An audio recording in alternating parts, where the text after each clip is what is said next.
el nostre recital anem a escoltar els últims 3 textos. El primer text és un text que jo personalment he recitat moltes vegades i tinc unes ganes de deixar-lo de recitar impressionants. L'autor és valencià, però és un valencià que viu a Punta Umbria, en Huelva, des de fa ja un munt d'anys. El seu nom és Huberto Stabile. És fill d'italià, per això el cognom, però Huberto és valencià. Huberto va escriure un text que s'anomena Paisa i que parla d'aixos joves negres alts, generalment del Senegal, que venen i ens ofereixen a tots i a totes des de fa ja molts anys productes, diguem-nos allò de bueno, bonito, barato, paisa, compra algo a mi.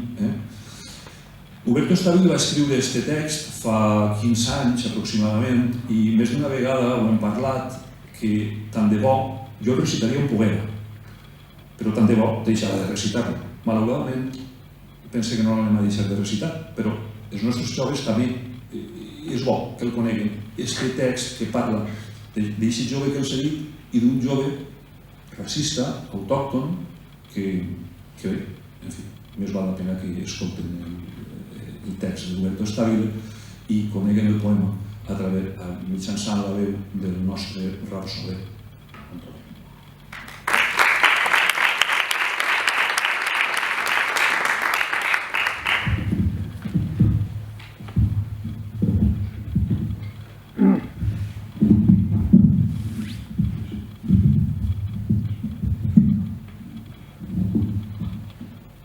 Oye, paisa, tú compra algo a mí. Reloj, gafa, gorro, bueno, bonito, barato, paisa, tú compra algo a mí. Pero es que no te enteras, no quiero nada de ti, moreno. Ya lo tengo todo. Tus bosques, tus minas, tus piedras preciosas, tus negras, toda tu piel y tu sal, y los leones enjaulados, y los bancos de peces, hasta el color púrpura de África, cuerno de la abundancia, lo tengo yo. Pero oye, paisa, yo amigo tuyo, yo solo busco trabajo en España, solo compra algo a mí. Yo hambre, yo no casa. Yo amigo, paisa, mucho amigo. No, negro, tú un amigo mío. Esta no es tu tierra. Yo tengo ahora el tiempo y el Fondo Monetario Internacional y todas las malditas ONGs para lavarme la cara y el culo y venderte como siempre lo que ya antes era tuyo. Oye, paisa, pero yo siempre bueno contigo. Yo gusta Barça y paella y mucho toro en Sevilla. Yo solo hambre, paisa, mucha hambre. Eres tonto, negro, tú nunca amigo mío.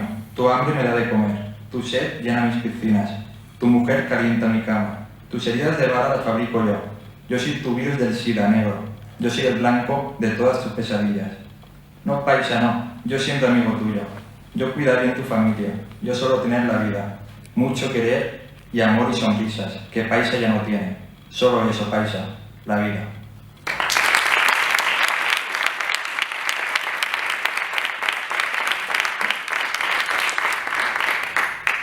Bé, i com que Antonio, que era qui acabava, tenia 3 poemes que s'havien donat 3 poemes llarguíssims, no?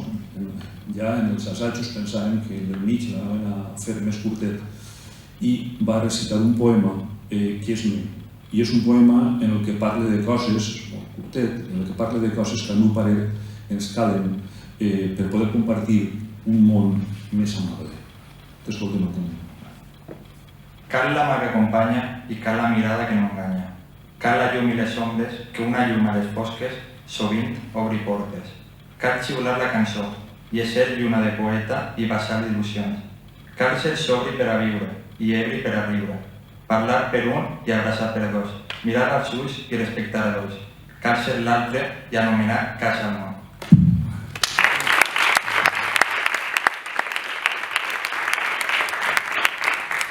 Bé, i acabem el recital i hem volgut finalitzar amb la veu poètica de Federico García Lorca, referent inqüestionable de l'artista complet.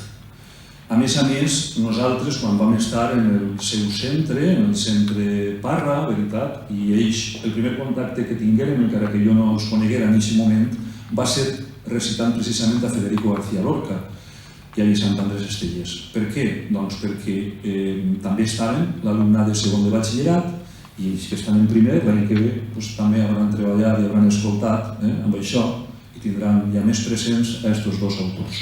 Ara Antonio va acabar en un poema del romancero gitano, un poema que s'anomena Preciosa en el aire, i en el que ens conta Federico que una xitaneta anomenada Preciosa, en imatges bellíssimes, no? Com la primera que va recitar, que diu que va tocant un pandero, no? I les metàfores que fa, es troba en que el vent, enfurit, va perseguint-la i amb molt males intencions.